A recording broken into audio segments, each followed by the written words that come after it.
Selamat pagi anak-anak kelas 6. Minggu ini kita masih belajar tema 2, persatuan dalam perbedaan. Kita masuk subtema 3, yaitu bersatu kita teguh. Hari ini kita akan belajar tentang manfaat adaptasi makhluk hidup bagi manusia dan lingkungan. Yang pertama, manfaat tumbuhan bagi manusia dan lingkungan. Kita ambil contoh. Pertama, lidah buaya. Lidah buaya hidup di darat dan dapat bertahan hidup di lingkungan kering. Akar pada lidah buaya, akar yang panjang agar mudah mencari air. Kemudian daun pada lidah buaya tebal, fungsinya untuk menyimpan air, dan pinggir daunnya berduri untuk mengurangi penguapan. Manfaat lidah buaya itu dapat menyerap polusi udara di sekitar. Daging lidah buaya dimanfaatkan untuk penyembuhan luka luar.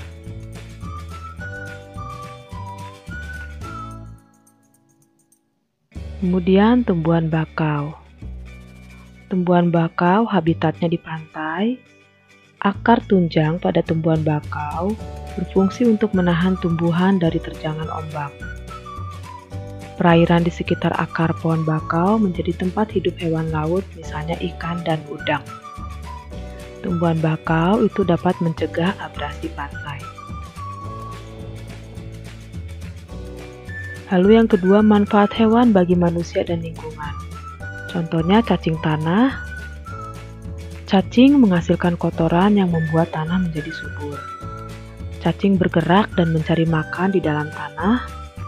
Nah, gerakan cacing di dalam tanah membuat tanah berpori, sehingga tanah berpori membuat tanah mampu menyerap air dan nutrisi, sehingga tanaman yang hidup di tanah menjadi subur.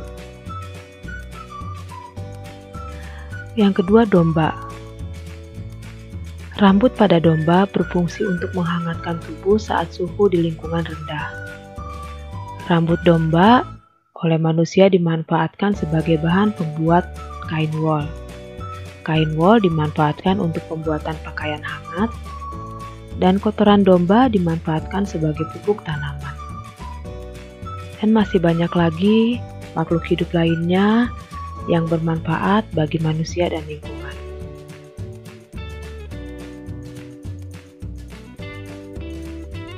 Lalu kita akan pelajari kembali pelestarian tumbuhan dan hewan berdasarkan lingkungan hidupnya. Pelestarian tumbuhan berdasarkan lingkungan hidupnya. Yang pertama, bunga Padma raksasa atau bunga Rafflesia. Habitat bunga Rafflesia di darat di lingkungan yang kering. Bunga Rafflesia mengeluarkan aroma busuk seperti bangkai untuk mengundang lalat atau serangga agar hinggap dan menyerbuki bunganya. Mahkotanya berwarna merah. Masa mekar bunga Rafflesia hanya 5-7 hari. Bunga Rafflesia merupakan tumbuhan langka yang perlu dilestarikan. Nah, peran pemerintah itu dengan menetapkan taman nasional atau mendirikan konservasi, kawasan konservasi untuk melindungi bunga Rafflesia. Kemudian pohon cendana itu tumbuhan kayu yang mengeluarkan aroma khas wangi. Karena itu dimanfaatkan sebagai bahan baku pembuatan parfum dan aromaterapi. Kecambah dari tumbuhan cendana merupakan tumbuhan parasit sehingga harus menumpang pada tumbuhan lain. Nah, tumbuhan cendana termasuk tumbuhan langka karena sulit untuk dibudidayakan. Sehingga peran masyarakat yaitu mengurangi penggunaan minyak cendana. Peran pemerintah bisa juga dengan menetapkan taman nasional.